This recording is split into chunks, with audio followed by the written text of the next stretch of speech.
About you, but if you were an unknowing customer walking into the Apple store and saw these two machines side by side, you'd probably swear that they're capable of the same things.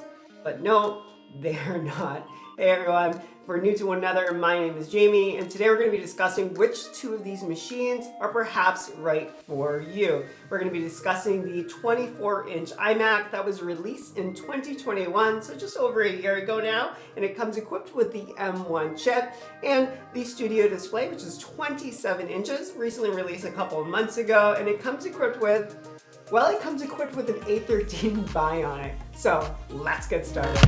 And since the iMac here is officially 1 year old, he is the older brother, so it's only fair to start with him. Obviously, I've opted here for the orange color, but one of the most exciting things about the new iMacs that were released last year is that they come in an array of colors. Of course, there's the orange, you have silver, blue, pink, yellow, green, and purple. But depending on which spec you choose, you're going to start to find limitations in the color, as well as the ports, as well as if you choose to or not have Touch ID on your keyboard. So unless you are buying this for a younger user like a child or perhaps an older user like a parent, I really do recommend that you go for that mid-tier spec. By doing so, you're going to open up even more doors. You'll have even more selection of ports, selection of colors even, and you'll get that Touch ID. But in addition, you'll get an extra GPU core in performance, as well as an Ethernet port in your power brick. The 24-inch base model does start off at $1299, $1499 for the mid-tier, and it could go all the way up to $2499 if you do decide to upgrade the unified memory to 16 gigabytes and SSD storage to 2 terabytes. But we'll come back later to pricing after we discuss the Studio Display. But it's also worth emphasizing that you do get a keyboard and a mouse, as well as its charging cable right out of the box. You do have the option of upgrading to a numeric keypad, adding on a magic trackpad. But other than that, this product is a complete package. And when you think about all the products that Apple offers, that is quite rare. Even on the iPhone, you have to bring your own power brick or purchase your own MagSafe charger. With an iPad, you have to purchase your own Magic Keyboard or Apple Pencil, and these are all additional costing accessories. And with the all-new Mac Studio that costs from $2,000 to $4,000, that is literally all you get, plus its power cord.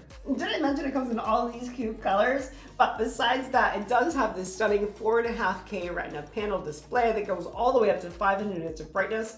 It does have a 1080p webcam, along with a 3 mic array and a 6 speaker sound system. The power cord is magnetically detachable, which is really convenient. And all of this is made possible by the revolution of the M1 chip. But before we completely shift gears and go on to talk about the Studio Display, if you are a MacBook user of some sort and would like to use a 24-inch iMac as a display from time to time, I highly recommend using the Luna Display dongle. I'll leave it linked down below, but the short answer is that by placing the dongle on your desired Mac or even your iPad and installing the software, you're able to not only mirror what's on your screen, but use this as a larger display if you do want to just close up your MacBook and just get straight to work. Also, if you haven't updated your device in macOS Monterey, the time has come. macOS Monterey has brought to us universal control, which allows you to control all of your Macs with one mouse and keyboard, which really feels like a dual display setup if you have them side by side. Of course, your files will already be linked via iCloud, but if they are not, you can literally drag files over to your desired device, which really feels like magic. But okay, on to the Studio Display. So I did recently just drop an entire video on this fella here. So if you are a green consumer, I do encourage you to check out that video. But basically, even though it does look like a larger iMac, it is not. It is larger, but not in a dramatic sense. And that's because the iMac has this addition of the chin down here, and that's where it houses the majority of its hardware components. It is also a tad bit thicker than the iMac, but again, not too much of a dramatic difference. And for the tilt screen option, it does start off at $1599. So originally that is what I unboxed on the channel, so I can show you some comparison footage. But ultimately, I opted to go with the tilt and height adjustable stand that you see here. This is a $400 upgrade, and the reason that I went for this is because I don't have a standing desk, and at times I do like to work standing without looking down. And this allows me to be able to stand and view my meetings or content while I'm at eye level. You also have the option of base of mounting it, with the final option being the nano texture finish that does come with a polishing cloth, but this upgrade is $300.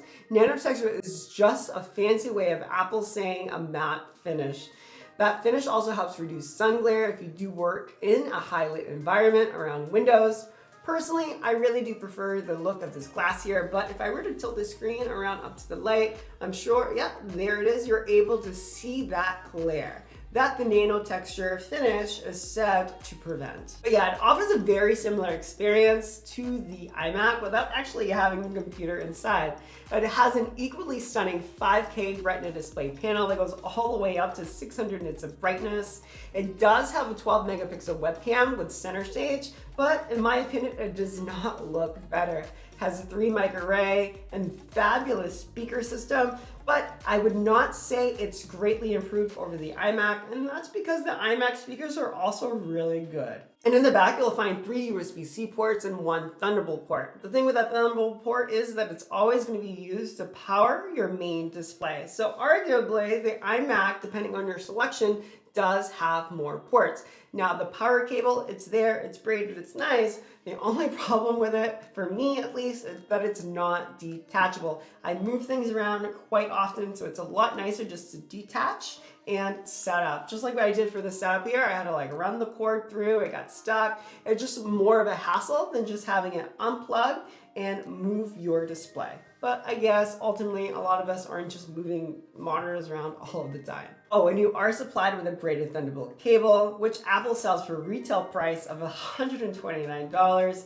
It is quite short in my opinion, so just kind of keep that in mind when ultimately figuring out the layout of your desk. Although it is on the pricier side, I really do gotta say that I love the Studio Display.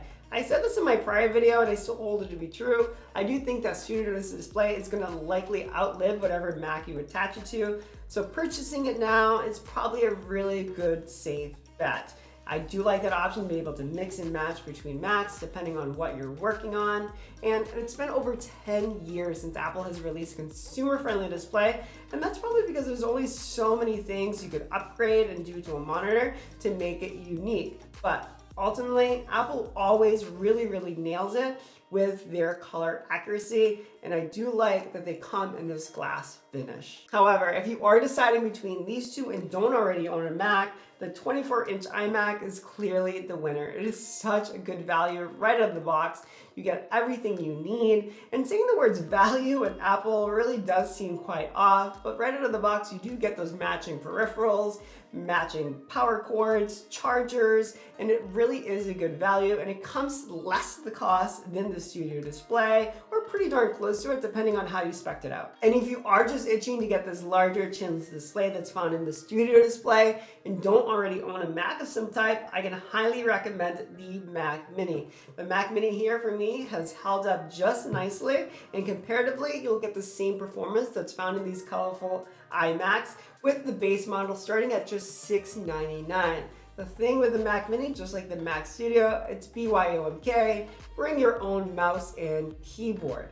Now, obviously that's going to be a little pricier. I'm not going to do all those calculations for you, but you can imagine. But again, maybe you have those things already at home. And at this point, it really does feel like I'm rambling. I have no idea how long this video is going to be, and that's because I'm generally so excited to talk about and revisit this 24-inch iMac, and it's more than just the color. It's been a really great machine. So unless you already have an M1 Mac of some type, whether it be a Mac Mini or a MacBook, I highly recommend you check out the 24-inch iMac. It is such a deal. And again, saying a deal is really hard to say when you talk about Apple. But that's it. That's where I'll leave it. If you made it all the way to this point, thank you so much for watching all the way up until the end. Be sure to say hello down in the comment section. While you're there, please hit that like button. If you are new to the channel, hit the subscribe. And until next time,